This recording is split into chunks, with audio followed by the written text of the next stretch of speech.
So how many of you guys out there are this kind of a guy? He knows he needs to sleep, and he wants to sleep too, but he just can't get to sleep. And then it just happens to be a school day, and this happens at school tomorrow. And he needs to obey his teacher.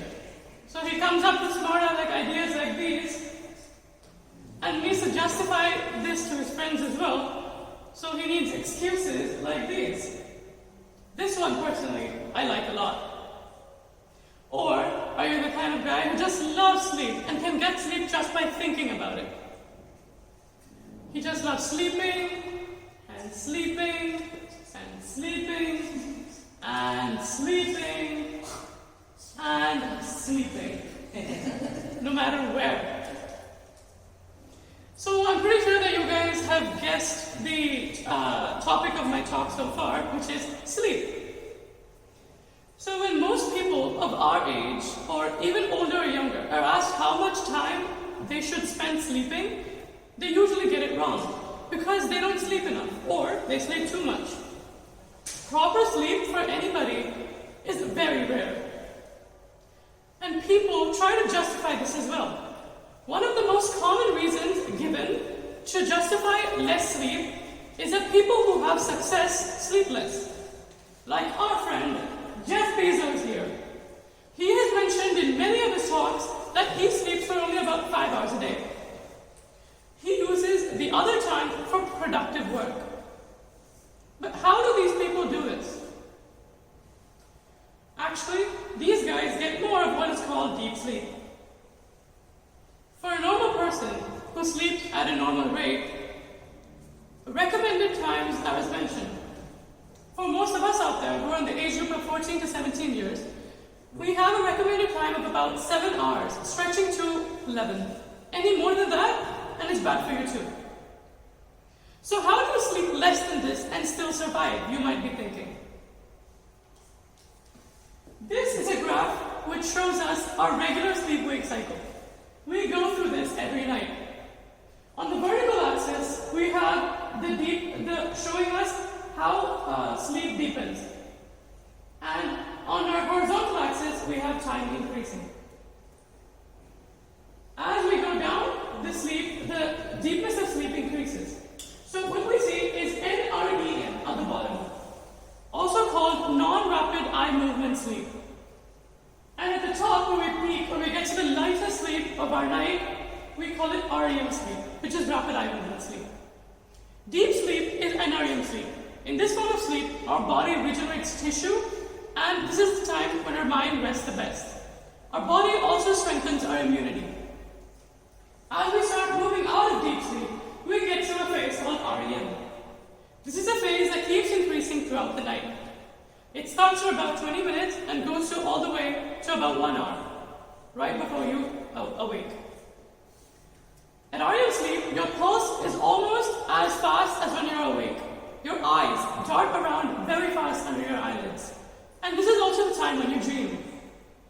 If you have mostly REM sleep with dreams, then your body is not getting enough rest it needs even when it's sleeping. So, how do we get that quality sleep? And what effects do we have on our body when we don't get enough? We'll be talking about that now. Common effects of lack of sleep are things like drowsiness, headaches, and lack of concentration. This we have all experienced in our everyday lives. But but there are some things that we don't know. Have you ever heard of the term beauty sleep? What if I told you that this was actually true? Beauty sleep is an actual phenomenon. When we get a proper amount of sleep, skin problems such as acne and eczema go down. They decrease.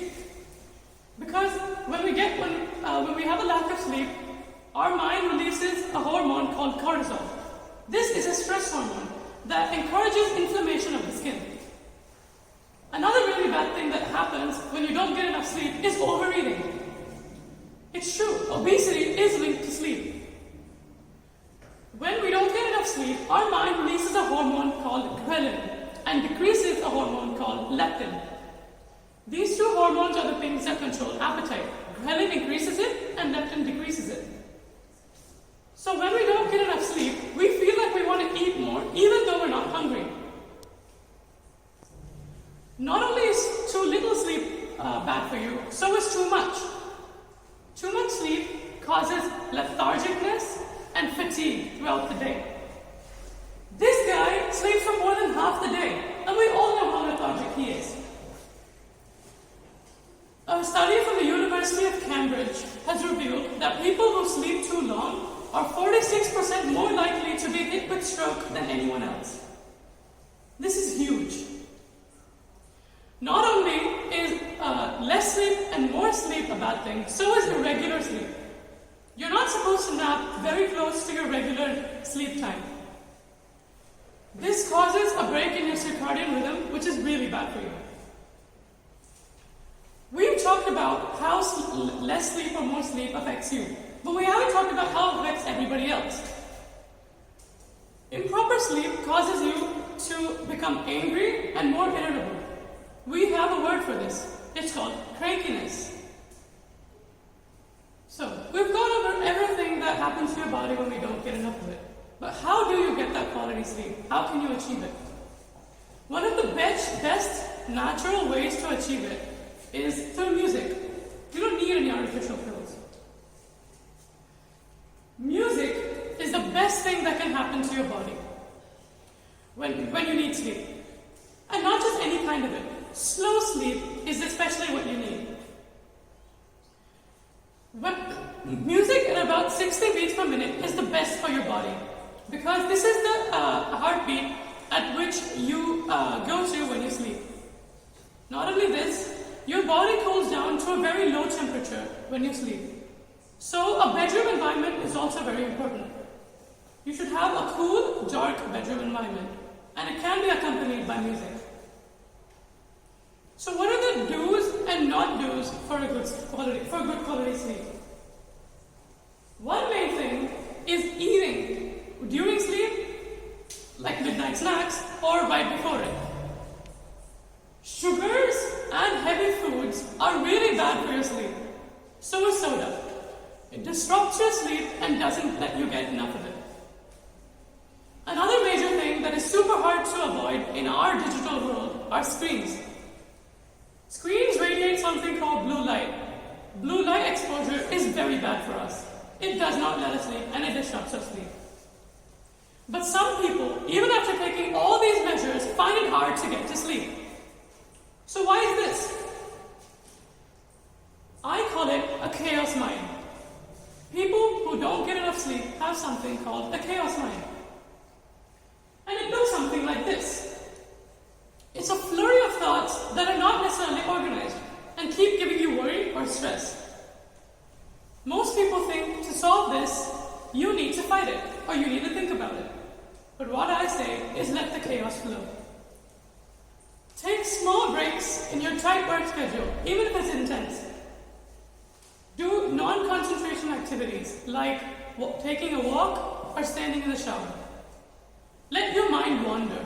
Let each thought hit you one at a time.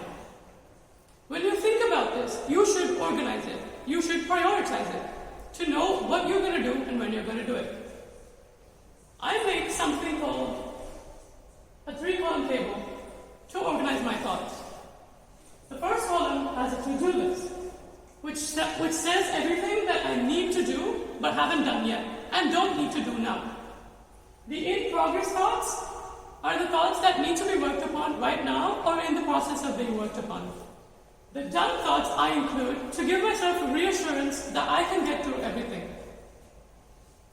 So when your mind is organized and knows what it wants to do exactly when it wants to do it, you get enough sleep. And you rest well even if you sleep for too little time. I like to wrap up my talk with a statement that you should remember. Sleep is the only thing that we can voluntarily do all day. And it is also the only thing that you can never refuse when you need it.